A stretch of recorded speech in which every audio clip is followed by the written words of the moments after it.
ಕನ್ನಡದ ಮೇರುನಟ ಡಾಕ್ಟರ್ ವಿಷ್ಣುವರ್ಧನ್ ಅವರ ಸಮಾಧಿಯನ್ನ ನೆಲಸಮ ಮಾಡಲಾಗಿದೆ. ಬೆಂಗಳೂರಿನ ಅಭಿಮಾನ್ ಸ್ಟುಡಿಯೋದಲ್ಲಿದ್ದ ವಿಷ್ಣು ಸಮಾಧಿಯನ್ನ ರಾತ್ರೋರಾತ್ರಿ ಮಣ್ಣು ಪಾಲ್ ಮಾಡಿದ್ದಾರೆ. ನೆಚ್ಚಿನ ನಟನ ಸಮಾಧಿ ನೆಲಸಮ ಆಗಿರೋದು ಅವರ ಅಭಿಮಾನಿಗಳ ಕಣ್ಣೀರಿಗೆ ಕಾರಣ ಆಗಿದೆ. ಈ ಕುರಿತು ಆಕ್ರೋಶ ಕೂಡ ಭುಗಿಲೆದ್ದಿದೆ. ಅಷ್ಟಕ್ಕೂ ವಿಷ್ಣು ಸಮಾಧಿಯನ್ನ ನೆಲಸಮ ಮಾಡಿದ್ದಾದ್ರೂ ಯಾಕೆ? ಅಭಿಮಾನಿಗಳ ಕಣ್ಣೀರಿಗೆ ಕಾರಣ ಯಾರು? ಚಿತ್ರೋದ್ಯಮದ ತಾರೆಯರು ಈ ಕುರಿತು ಹೇಳಿದ್ದೇನು ಅನ್ನೋದ ಸ್ಟೋರಿ ಇದೆ, ನೋಡ್ಕೊಂಡು ಬರೋಣ ಬನ್ನಿ. ಅಯ್ಯೋ, ವಿಷ್ಣು ಸಮಾಧಿ ನೆಲಸಮ. ಸತ್ತ ಮೇಲೂ ನಿಲ್ಲದ ವಿಧಿಯಾಟ. ಇದ್ದಾಗಲೂ ನೆಮ್ಮದಿ ಇಲ್ಲ, ಸತ್ತ ಮೇಲೂ ದುರಂತ ನಾಯಕ ಈ ನಟ. 5 ವರ್ಷಗಳಲ್ಲಿ 200ಕ್ಕೂ ಹೆಚ್ಚು ಸಿನಿಮಾಗಳಲ್ಲಿ ನಟಿಸಿದವರು ಮೇರುನಟ ಡಾಕ್ಟರ್ ವಿಷ್ಣುವರ್ಧನ್. ನಾಡು ನುಡಿಗಾಗಿ ಅವರು ಮಾಡದೇ ಇರುವಂತಹ ಕೆಲಸಗಳೇ ಇಲ್ಲ ಬಿಡಿ. ಕೇವಲ ಸಿನಿಮಾ ರಂಗದಲ್ಲಿ ಮಾತ್ರವಲ್ಲ, ಸದಾ ನಾಡು ನುಡಿಯ ಬಗ್ಗೆ ಚಿಂತಿಸ್ತಾ ಇದ್ದಂತಹ ಚಿರಂತನ ಜೀವವದು. ಅಂತಹ ಮೇರು ವ್ಯಕ್ತಿತ್ವದ ಕಲಾವಿದನಿಗೆ ಕಾಲವೂ ಕೂಡ ಕ್ಷಮಿಸಲಾರದ ಅನ್ಯಾಯವಾಗಿದೆ. ಬೆಂಗಳೂರಿನ ಅಭಿಮಾನ್ ಸ್ಟುಡಿಯೋದಲ್ಲಿದ್ದಂತಹ ವಿಷ್ಣುವರ್ಧನ್ ಅವರ ಸಮಾಧಿಯನ್ನ ನೆಲಸಮ ಮಾಡಲಾಗಿದೆ. ಇದು ಮೊದಲಿಂದ ಇದ್ರದೊಂದು ಏನಂತಾರೆ, ಈ ಒಂದು ಗಲಾಟೆ ನಡೀತಾ ಬಂದಿದೆ. ಇದಕ್ಕೆ ಯಾವಾಗಲಾದ್ರೂ ಒಂದು ಪರಿಹಾರ ಸಿಗುತ್ತೆ ಅನ್ನೋ ಒಂದು ಹೋಪ್ಸ್ ಇತ್ತು. ಬಟ್ ಈ ಥರ ಆಗಿರೋದು ನಿಜವಾಗ್ಲೂ ತುಂಬ ಬೇಸರದ ಸಂಗತಿ. ಇದಕ್ಕೆ ಖಂಡಿತವಾಗ್ಲೂ ನ್ಯಾಯ ಸಿಗಲೇಬೇಕು. ಅಟ್ಲೀಸ್ಟ್ ಒಂದು ಡೀಸೆಂಟ್ ಕ್ಲೋಸರ್ ಸಿಗಬೇಕು. ಮನಸ್ಸಿಗಂತೂ ತುಂಬ ನೋವಾಗಿದೆ. ಅವರು ನಮ್ಮ ಕನ್ನಡ ಇಂಡಸ್ಟ್ರಿಗೆ ಎಂಥ ದೊಡ್ಡ ಕೊಡುಗೆ ನೀಡಿದ್ದಾರೆ. ದೊಡ್ಡ ಕಲಾವಿದರು, ಒಳ್ಳೆ ವ್ಯಕ್ತಿ. ಈ ಥರ ಆಗಿದ್ದು ತುಂಬಾ ದೊಡ್ಡ ತಪ್ಪು. ಇದಕ್ಕೆ ಡೆಫಿನೆಟ್ಲಿ ಒಂದು ಸೊಲ್ಯೂಷನ್ ಇಸ್ ರಿಕ್ವೈರ್ಡ್. ಕನ್ನಡ ಚಿತ್ರೋದ್ಯಮವನ್ನ ಮತ್ತೊಂದು ಹಂತಕ್ಕೆ ತೆಗೆದುಕೊಂಡು ಹೋದ ಮಹನೀಯರಲ್ಲಿ ಡಾಕ್ಟರ್ ವಿಷ್ಣುವರ್ಧನ್ ಕೂಡ ಒಬ್ರು. ಅಸಂಖ್ಯಾತ ಅಭಿಮಾನಿಗಳನ್ನ ಹೊಂದಿರುವ ಕಲಾವಿದ ಕೂಡ ಹೌದು. ಆದರ್ಶ ತತ್ವಗಳನ್ನು ಮೈಗೂಡಿಸಿಕೊಂಡು ಬದುಕಿದವರು. ಆದರೆ ವಿಷ್ಣುವರ್ಧನ್ ಅವರಿಗೆ ಸಿಗಬೇಕಾದ ಯಾವ ಗೌರವಗಳು ಕೂಡ ಸಿಗಲಿಲ್ಲ ಅನ್ನೋದು ಅವರ ಅಭಿಮಾನಿಗಳ ಬೇಸರ. ಬದುಕಿದ್ದಾಗ ವಿಷ್ಣುವರ್ಧನ್ಗೆ ಕೊಟ್ಟಿರುವ ಮಾನಸಿಕ ಹಿಂಸೆಗಳು ಇವತ್ತಿಗೂ ಕೂಡ ಗಾಂಧಿನಗರದಲ್ಲಿ ಕೇಳಿಬರುತ್ತೆ. ಕರ್ನಾಟಕ ರಾಜ್ಯವನ್ನೇ ಬಿಟ್ಟು ಹೋಗುವಷ್ಟರ ಮಟ್ಟಿಗೆ ವಿಷ್ಣುಗೆ ಕಿರುಕುಳವನ್ನು ಕೊಟ್ಟಿದ್ದಾರೆ.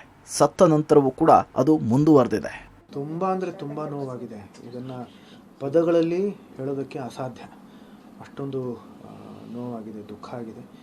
ಈ ಥರ ಅವರು ಮಾಡಬಾರ್ದಾಗಿತ್ತು. ಇಡೀ ಕರ್ನಾಟಕಕ್ಕೆ ಗೊತ್ತಿರೋ ವಿಷಯ ಇದು. ಆ ಒಂದು ಜಾಗದ ಬಗ್ಗೆ ಅಭಿಮಾನಿಗಳ ಮನಸ್ಸಲ್ಲಿ ಎಷ್ಟೊಂದು ಒಂದು ಆದರದ, ಅಭಿಮಾನದ, ಒಂದು ಪ್ರೀತಿಯ, ಗೌರವದ ಒಂದು ಭಾವ ಇದೆ ಅನ್ನೋದು. ನಾನು ಕೂಡ ಹಲವಾರು ಬಾರಿ ನನ್ನ ಪತ್ರಿಕಾಗೋಷ್ಠಿಯಲ್ಲಿ ಹೇಳಿದ್ದೀನಿ. ಇವತ್ತು ಬೆಳಗ್ಗೆ ಕೂಡ ನಾನು ನನ್ನ ಹಳೆಯ 2 ವಿಡಿಯೋಗಳನ್ನು ನನ್ನ ಸಾಮಾಜಿಕ ಜಾಲತಾಣಗಳಲ್ಲಿ ಹಂಚ್ಕೊಂಡಿದ್ದೀನಿ. ಜೊತೆಗೆ ಮಾಧ್ಯಮದ ಮಿತ್ರರ ಜೊತೆಗೆ ಹಂಚ್ಕೊಂಡಿದ್ದೀನಿ. ವಿಷ್ಣುವರ್ಧನ್ ನಿಧನರಾದ ನಂತರ ಅವರ ಅಂತ್ಯಕ್ರಿಯೆ ಯಾವ ಸ್ಥಳದಲ್ಲಿ ನಡೆಯಬೇಕು ಅನ್ನೋದು ದೊಡ್ಡ ಚರ್ಚೆಯ ವಿಷಯವಾಗಿತ್ತು. ಆಗಿನ ಮುಖ್ಯಮಂತ್ರಿ ಕುಮಾರಸ್ವಾಮಿ ಮತ್ತು ಅಂಬರೀಷ್ ಜೊತೆಯಾಗಿ ನಟ ಬಾಲಣ್ಣ ಅವರ ಅಭಿಮಾನ ಸ್ಟುಡಿಯೋವನ್ನು ಆಯ್ಕೆ ಮಾಡಿಕೊಂಡ್ರು. ಅಭಿಮಾನ ಸ್ಟುಡಿಯೋ ಭೂಮಿಯೂ ಕೂಡ ವಿವಾದದಲ್ಲಿತ್ತು. ಆದರೂ ಅದೇ ಸ್ಥಳವನ್ನೇ ಆಯ್ಕೆ ಮಾಡಿಕೊಂಡ್ರು. ವಿಷ್ಣುವರ್ಧನ್ ಅವರ ಅಂತ್ಯಕ್ರಿಯೆಯನ್ನು ಕೂಡ ಮಾಡಿದ್ರು. ಅಭಿಮಾನ ಸ್ಟುಡಿಯೋ ಭೂಮಿ ವಿವಾದ ವಿಷ್ಣು ಸಮಾಧಿಯನ್ನ ಈಗ ಆಪೋಷಣ ಪಡೆದುಕೊಂಡಿದೆ. ಹೈಕೋರ್ಟ್ ನಿರ್ದೇಶನದ ಮೇರೆಗೆ ಅಭಿಮಾನ್ ಸ್ಟುಡಿಯೋದ ಮಾಲೀಕರು ವಿಷ್ಣು ಸಮಾಧಿಯನ್ನ ನೆಲಸಮಗೊಳಿಸಿದ್ದಾರೆ. ಈ ಪ್ರಕರಣ ಕೋರ್ಟ್ ಮೆಟ್ಲಿಗೆ ಹೋಯ್ತು ಅನ್ನೋದೇ ತುಂಬ ನಮಗೆ ಬೇಜಾರಿನ ಸಂಗತಿ.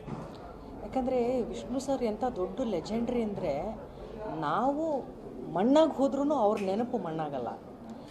ಇವತ್ತು ಅವ್ರನ್ನ ಮಣ್ಣು ಮಾಡಿರೋ ಜಾಗದ ಬಗ್ಗೆ ಇಷ್ಟೊಂದು ಮಾತುಗಳು ನಡೆಯುತ್ತೆ, ಇಷ್ಟೊಂದು ಗೊಂದಲಗಳು, ಇಷ್ಟು ವರ್ಷಗಳು. ಇದು ನಿಜಕ್ಕೂ ಅವರ ಅಭಿಮಾನಿಗಳಾಗಿ ಅಥವಾ ಕನ್ನಡದ ಒಬ್ಬ ಮೇರು ಕಲಾವಿದನಿಗೆ ಉಳಿಸ್ಕೊಳ್ಳೋ ಒಂದು ವಿಚಾರದಲ್ಲಿ ಇಷ್ಟೊಂದು ಗೊಂದಲ ಅವಶ್ಯಕತೆ ಇರಲಿಲ್ಲ ಅಂತ ನನಗನ್ಸುತ್ತೆ. ಸಮಾಧಿ ಕುರಿತಂತೆ ವಿಷ್ಣುವರ್ಧನ್ ಕುಟುಂಬಕ್ಕೆ ಕಿರಿಕಿರಿ ಇತ್ತು. ಹಾಗಾಗಿ ಅವರು ಅಭಿಮಾನ್ ಸ್ಟುಡಿಯೋಗೆ ಕಾಲಿಡಲ್ಲ ಅಂತ ಹೇಳಿ ಶಪಥ ಮಾಡಿದ್ರು. ವಿಷ್ಣು ಸ್ಮಾರಕವನ್ನ ಮೈಸೂರಿಗೆ ಸ್ಥಳಾಂತರಿಸಿದ್ರು. ವಿಷ್ಣು ಕುಟುಂಬಕ್ಕೆ ಬೇಡವಾದ ಸಮಾಧಿ ಅವರ ಅಭಿಮಾನಿಗಳಿಗೆ ಯಾಕೆ ಅಂಥೇಳಿ ಕೋರ್ಟ್ನ ಮೊರೆ ಹೋಗಿದ್ರು ಬಾಲಣ್ಣ ಕುಟುಂಬ. ಈಗ ಅವರಿಗೆ ಜಯವಾಗಿದೆ. ಹಾಗಾಗಿ ರಾತ್ರೋರಾತ್ರಿ ವಿಷ್ಣು ಸಮಾಧಿಯನ್ನ ನೆಲಸಮಗೊಳಿಸಿದ್ದಾರೆ. ನೆಲಸಮಗೊಂಡು ಸಮಾಧಿಯ ಮುಂದೆ ಅಭಿಮಾನಿಗಳು ಕಣ್ಣೀರು ಹಾಕ್ತಿದ್ದಾರೆ. ಏನಾದ್ರು ನಮ್ಮ ಗಮನಕ್ಕೆ ಬಂದಿದ್ರೆ ಅದು ಆಗಕ್ಕೆ ಬಿಡ್ತಾನೆ ಇರಲಿಲ್ಲ ಸರ್. ನಾವು ಅಡ್ಡವಾಗಿ ಮಲಗ್ತಾ ಇದ್ವಿ. ಬಟ್ ಹಾಗೇನೂ ಆಗಿಲ್ಲ. ನಮ್ಗೆ ಗೊತ್ತಿಲ್ಲದೆ ರಾತ್ರಿ 3 ಗಂಟೆ ಸಮಯದಲ್ಲಿ ಇದನ್ನು ಮಾಡಿದ್ದಾರೆ. ಸರ್ಕಾರದ ಕಣ್ಗಾವಲಲ್ಲಿ ಆಗಿದೆ ಅನ್ನುವಂಥದ್ದು ಭಾಳ ನೋವು ಕೊಟ್ಟಂಥ ವಿಷಯ. ಯಾಕಂದರೆ ನಾವು ಮಾನ್ಯ ಉಪಮುಖ್ಯಮಂತ್ರಿಗಳಾದ ಡಿ.ಕೆ. ಶಿವಕುಮಾರ್ ಅವರಿಗೆ ಮನವಿ ಮಾಡಿದ್ವಿ. ಸಮಾಧಿಯ ಕುರಿತಂತೆ ಹೋರಾಟ ಮಾಡುವುದಾಗಿ ಅಭಿಮಾನಿಗಳು ಹೇಳ್ತಿದ್ದಾರೆ. ಬಹುಶಃ ಮತ್ತೆ ಆ ಸಮಾಧಿ ಅವರಿಗೆ ಸಿಗೋದಿಲ್ಲ ಅಂತಿದ್ದಾರೆ ಕಾನೂನು ಪಂಡಿತರು. ವಿಷ್ಣುವರ್ಧನ್ ಅವರು ಹುಟ್ಟಿ ಈ ವರ್ಷಕ್ಕೆ 75 ವರ್ಷ. ಅದನ್ನು ಅದ್ಧೂರಿಯಾಗಿ ಆಚರಿಸಲು ಅಭಿಮಾನಿಗಳು ರೆಡಿಯಾಗಿದ್ರು. ಅಷ್ಟರಲ್ಲಿಯೇ ಸಮಾಧಿಯನ್ನ ನೆಲಸಮಗೊಳಿಸಿ ಅಭಿಮಾನಿಗಳ ಭಾವನೆಯನ್ನ ಅದೇ ನೆಲದಲ್ಲಿಯೇ ಹೂತಿದ್ದಾರೆ ಅಭಿಮಾನ್ ಸ್ಟುಡಿಯೋ ಮಾಲೀಕರು. ಈ ಹೋರಾಟ ಮುಂದುವರಿಯುತ್ತಾ ಅಥವಾ ಅಭಿಮಾನಿಗಳ ಆಕ್ರೋಶ ತಣ್ಣಗಾಗುತ್ತಾ ಕಾದ್ ನೋಡಬೇಕಿದೆ. ಶರಣು Hulluru, entertainment bureau, public TV.